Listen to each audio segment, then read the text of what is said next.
I take time out from my busy schedule of creating podcasts to deign you with my company, because I'm the kind of guy who likes to give you my company. And I was looking for something else on Variety, and I found this, which is not the greatest example of all time, but there we go. It is Variety Says. Yes, Variety has managed to give you what you want before you even knew you wanted it, and before you even got a chance to look at the research and find out that the receipt is non-refundable. It's a live-action Scooby Doo series which will soon be coming to Netflix. There's nothing like an original idea. Nobody's ever tried anything like this before. It's incredible what brains they must have at Netflix. Remember the last one they did with, I think it was Sarah Michelle Gellar, wasn't it? There were a couple of other people in there as well who hauled out of the unemployment line. But this Scooby Doo is, it's iconic. And you're never going to get better. And I understand Velma has got her own show as well, which I've seen listed on, what's that thing called? YouTube, that's it. And she's on there, and she's giving it large.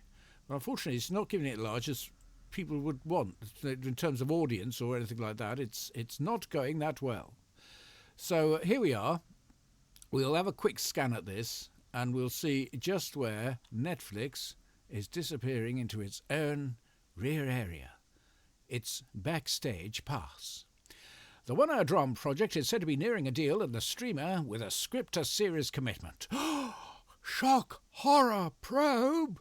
Exact plot details are being kept under wraps, but you can guarantee at the end of it somebody will have latex marks ripped off and the words blah blah blah, the caretaker, in an exasperated voice will be uttered. It's a Hanna-Barbera cartoon based on. Warner Brothers Television will produce, with the studio having launched the Dead Boy Detectives series at Netflix. So they've got a good reputation already.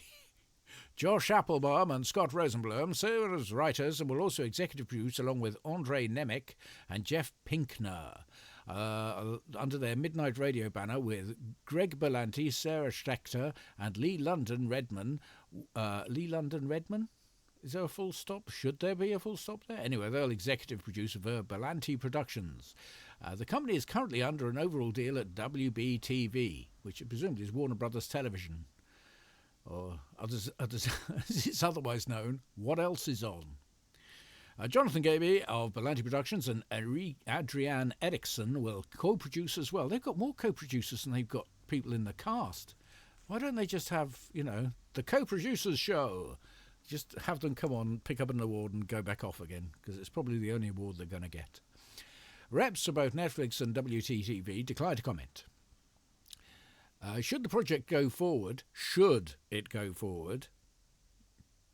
it would not be the first live-action Scooby-Doo project to make it to the screen. Oh no, you've reminded me of the 2002 epic with Freddie Prinze Jr., Sarah Michelle Gellar, Michael Lillard and Linda Cardellini, with Neil Fanning voices Scooby. The film was a box office success, generating over £250 worldwide. No, £1 million worldwide. But it should have been 250 because it sucked lemons. A sequel with the same cast, Scooby Doo Monsters Unleashed, came out in 2004 with over 180 million. So obviously, we've had enough of that. There was also the live-action TV film Scooby Doo The Mystery Begins, and its sequel, which was released in 2009 and 2010. Just when you think you've had enough, it's safe to go back in the bath.